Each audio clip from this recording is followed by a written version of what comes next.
Vou falar um pouco do histórico dos processadores e a gente pode dividir em 4 gerações. A primeira foi a de 1945, que na Segunda Guerra Mundial começaram a nascer as novas tecnologias, que foi baseada na calculadora analítica.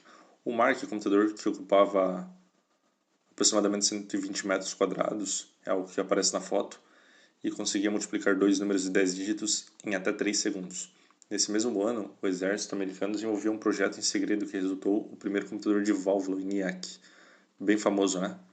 Esse da foto. Ele era composto por 17 mil válvulas e o poder de processamento era um absurdo para a época. Podia processar 5 mil adições, 357 multiplicações e 38 divisões por segundo. Era algo que qualquer calculadora hoje de 1,99 faz. Foram gastos 500 mil dólares para fazer esse computadorzinho aí. E essa foto aqui agora mostra um pouco do que são as válvulas do ENIAC, que eram 17 mil dessas belezurinhas aí. A válvula era um cara problemática e só de olhar na imagem dá para ver a complexidade delas. Resumindo, essa época foi dos computadores lentos, gigantes, caros e que esquentavam absurdamente. A segunda geração ocorreu em 59, a foto é do Univac 1101, e aqui surgiram os transitores e as placas de circuito. O tamanho dos equipamentos diminuíram, como se vê na imagem, e o desempenho melhorou. Isso aqui são transistores, que são componentes de circuito elétrico, também conhecido como resistor. Já em 64, surgiu a terceira geração. Ela é marcada pela utilização dos circuitos integrados feitos de silício, conhecido como microchips, e também onde começou a compactação dos elementos e o processamento na casa dos microsegundos. Já em 1970 surgiu a quarta geração, que começaram os computadores pessoais, porque já existiam as miniaturas dos componentes e a velocidade do processamento dos dados passou para os nanosegundos. Nessa época surgiu a lei de Moore, na qual afirmava que a velocidade ou a capacidade do processamento dobraria a cada 2 anos. Aqui nessa imagem a gente vê, de 2005 a 2014, uma evolução bem grande aí de armazenamento, de 128 MB para 128 GB. Aqui mostra a evolução das leis, e a lei de Moore também afirmava que a capacidade de processamento dobraria a cada 2 anos, mas o seu fim ocorreu a partir do Pentium 4 em diante. Bom, voltando à história, foi a partir dessa época que a Intel começou a mostrar sua capacidade de desempenho e criou seu primeiro microprocessador, conhecido como Intel 4004. Ele operava em clock máximo de 740 kHz e podia calcular 92 mil instruções por segundo. E aí foi daqui em diante que a gente teve a evolução marcada aí dos computadores pessoais. Bom, meu nome é Guilherme e vou apresentar para vocês sobre o que é o processador. Objetivos de aprendizagem. Após esta apresentação, você será capaz de entender e identificar o processador, aprender a organização do processador, compreender as diversas partes que compõem o processador e uma breve introdução sobre memória cache. Bom, uma visão geral sobre o computador. O computador digital consiste em um sistema interconectado de processadores, memória e dispositivo de entrada e saída. Logo abaixo, uma imagem que mostra a organização de um computador simples com uma CPU e dois dispositivos de entrada e saída. A estrutura de um computador conta com 4 componentes principais. Um deles, o primeiro de tudo, é a unidade central de processamento, a CPU, que normalmente é chamada de processador. Bom, dando continuidade sobre processadores. O processador utilizado será o desktop, sendo que existem outros vários tipos de processadores em vários itens e componentes existentes no mercado. Nesse slide estão algumas imagens de processadores de desktop. Processadores controlam a operação do computador e realizam as funções de processamento de dados, influenciando diretamente na velocidade com que seus programas vão rodar. O processador é reconhecido em um computador como dispositivo de hardware, que apresenta diversas qualidades e tipos, e por outro lado, o conceito lógico. Sendo assim, é considerado o cérebro do computador. Ele recebe um conjunto de volume de dados orientados em padrões binários, 0 e 1, e ele é responsável por responder a esse determinado volume. Muitos erram ao confundir a CPU com o que na verdade é o gabinete do equipamento. O gabinete é apenas a estrutura de sustentação e proteção dos componentes internos da máquina, basicamente uma carcaça. O processador, por outro lado, é uma das peças internas. Bom, e como é a parte física de um processador? O processador costuma ser uma placa de silício de diferente tipo integrado por inúmeros transistores em conexão entre si. Bom, a pergunta agora é, o que é o transistor? É um componente semicondutor eletrônico de 3 regiões condutoras, coletor, base e emissor. São pequenas chaves que vão ficar a todo momento falando sim ou não, abrindo e fechando dentro do processador, passando ou não uma informação. Bom, um outro componente importante que compõe a estrutura física do processador é a pasta térmica ou solda, que tem como função fazer a transferência de calor de cima do núcleo do processador para a tampinha metálica que vem na parte de cima do processador. E essa tampinha é quem vai fazer a transferência de calor com um sistema de refrigeração que pode acompanhar o seu processador ou que você pode comprar. Quando determinamos qual a velocidade do processador em relação à quantidade de dados processados, estamos nos referindo ao clock do processador, que nada mais é que a frequência do ciclo de processamento por segundo, sendo medida em Hz, onde, quanto maior o clock, maior será seu desempenho no processamento de informações. Sendo assim, parece ser bom aumentar a frequência do clock. Entretanto, há limites que devemos ter cuidado. Não podemos esquecer que o processador trabalha com impulso, ou seja, quanto maior a frequência adicionada, maior será sua tensão. Sendo assim, ficaremos presos ao calor da CPU e ultrapassando este limite, danos serão causados nos componentes do processador. Entretanto, existe uma outra forma melhor de se pensar. Entra em cena então os núcleos, que seria basicamente, em vez de ter um processador com um núcleo, ter um processador com dois núcleos dividindo e processando diversas tarefas ao mesmo tempo. Entretanto, existe no mercado diversos outros tipos de processadores. Neste caso, quando o processador possui dois núcleos, ele é chamado de dual core, e quando tem 4, quad core e assim por diante. Para entender melhor a organização do processador, vamos considerar os requisitos necessários. Primeiro, o processador faz a busca da instrução, que seria a leitura de uma instrução de memória. Depois, ele faz a interpretação da instrução, que seria decodificar para determinar qual ação é necessária. Depois, ele faz a busca dos dados, que seria a necessidade e a leitura de dados da memória ou do módulo de entrada e saída. Logo em seguida, ele faz o processamento dos dados e efetua as operações com os dados. Depois, a escrita dos dados, que seria a escrita de dados da memória ou módulo. Bom, agora apresentarei os principais componentes estruturais da CPU, que são a unidade de controle, que controla a operação da CPU e, portanto, do computador, a unidade aritmética e lógica, que processa os dados do computador, os registradores, que oferecem o armazenamento interno à CPU, e a interconexão da CPU, que realiza a comunicação entre a unidade de controle, a ULA, e os registradores. Bom, o que são os registradores? São um tipo de memória com pequena capacidade, porém muito rápida. É utilizado no armazenamento temporário durante o processamento.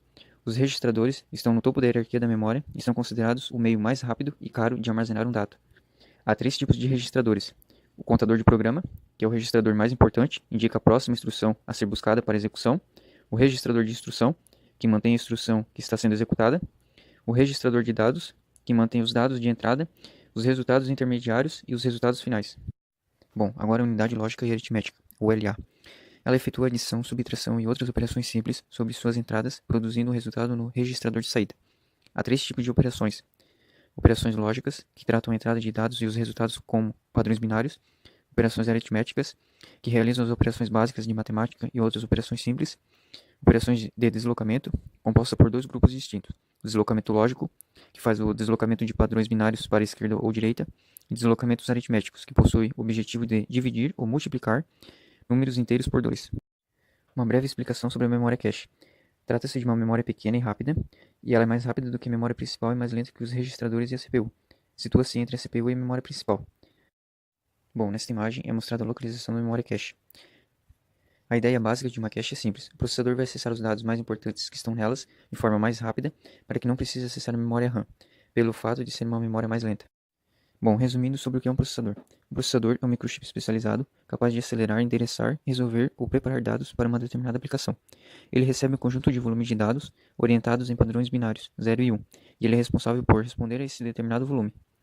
Com isso, as informações são processadas com base em instruções armazenadas em sua memória interna. Dentro dele está localizado núcleos, que são responsáveis pelo processamento, memória cache, que é uma memória pequena que grava dados muito importantes, dando mais agilidade ao processador. Além disso, possui vários transistores, que são chaves lógicas, dizendo sim ou não para a passagem de informação.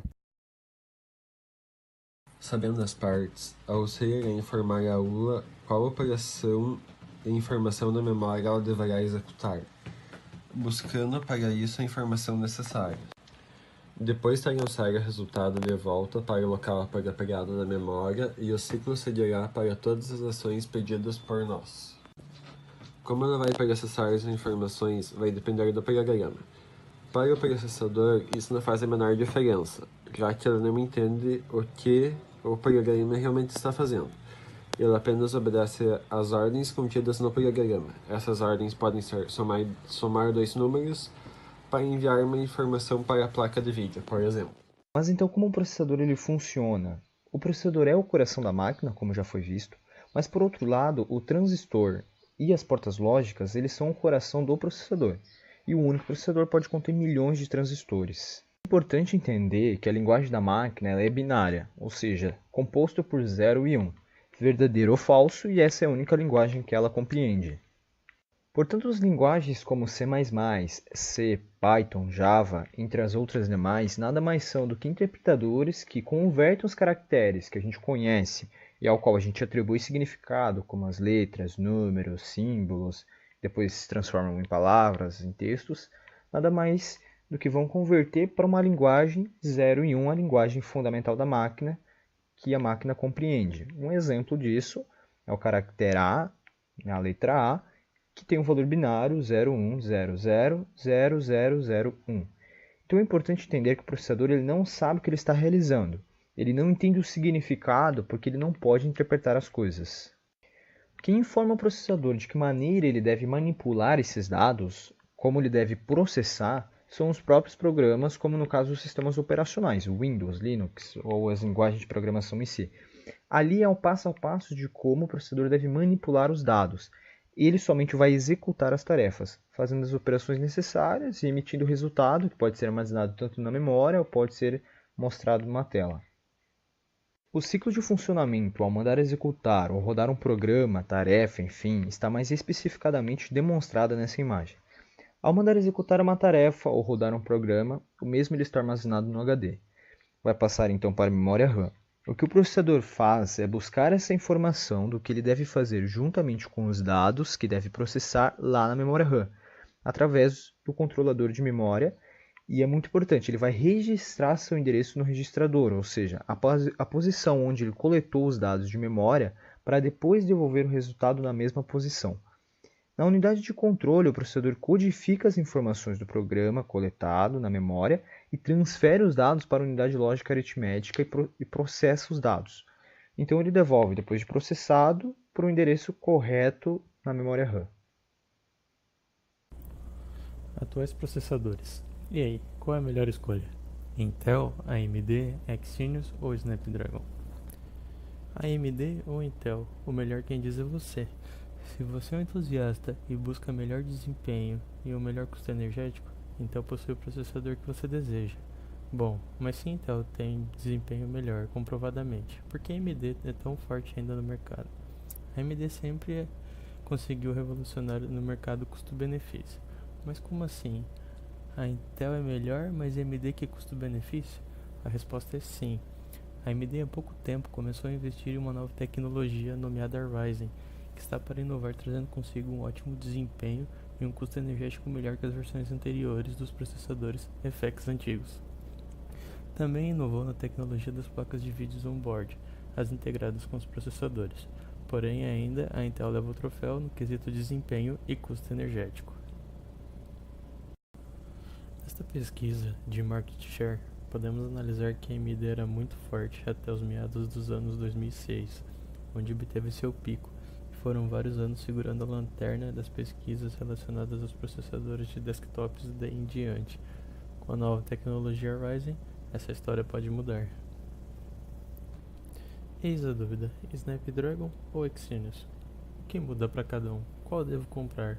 Bem, essa é uma questão tanto quanto particular. Se você não comprar um celular Samsung, você não terá como optar pelo processador Exynos. Em contrapartida, terá outras concorrentes, como a mais conhecida, Snapdragon, fabricante Qualcomm, e as menos populares, como por exemplo a MediaTek.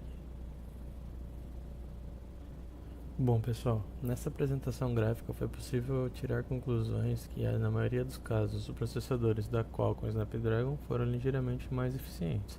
Porém, se for considerar a escala de tempo para executar todos os aplicativos da lista, na pesquisa houve apenas 2 segundos de diferença entre as fabricantes, ou seja, o mais rápido é o que o usuário define quais serão as aplicações a serem utilizadas.